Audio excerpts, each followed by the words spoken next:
So I've laid all my decorations out in the design that I would like them to be in on my wreath. Mine is quite a natural wreath.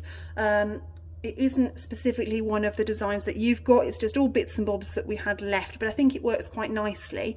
You'll see that I've laid them out sort of in the design that I would like. There's no right, there's no wrong, but all the wires are currently just poking out around the edges. This is just so that I've got in my mind what I want it to look like. I know what decorations I'm going to use, and I know roughly how it's going to look, because actually now I've laid them out, remembering what that looks like, I'm going to take them all off to make it easier for me to start attaching the decorations. Now the way that we're going to attach the decorations, they're all on wires, and what we're going to do is we are going to poke the wire, rummage around in your foliage to find the moss, poke the wire through the moss. Then we're going to turn the wreath over. You'll see the wire is through the moss. What I'm going to do is I'm going to find the metal frame.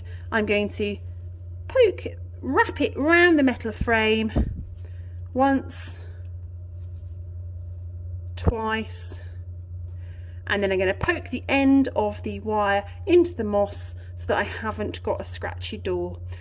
Okay, so you'll see then that my bow is sort of nicely secure, it's not going anywhere. I'm just going to fluff it up a little bit so that it's nice and full.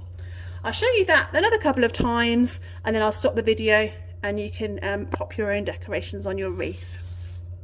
Okay, so this orange, I'm just going to pop it in here, move the foliage out of the way kind of with my fingers so that I can see the moss ring, poke it through, and then I'm going to turn the wreath over and I'm going to find that metal frame and I'm going to poke it through the metal frame. Now this time you'll see that the wire is much shorter, so it's only possible to go around once before I poke it into the moss, but it's still nice and secure and the end is nice and tight into the moss, so it isn't going to cause any damage to your door.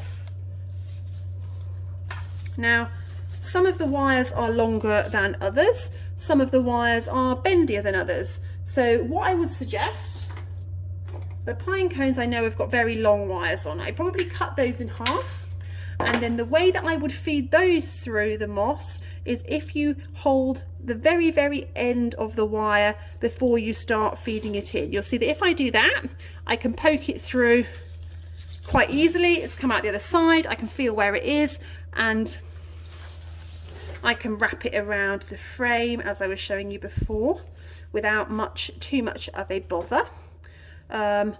Whereas if, for example, I had tried to poke it in by holding it much further up, my wire is just going to keep bending and bending and I'm not going to be able to get it through. So that's how you decorate your wreath, and I'll pause the video there to allow you to just sort of have a little play with your decorations and get your decorations on.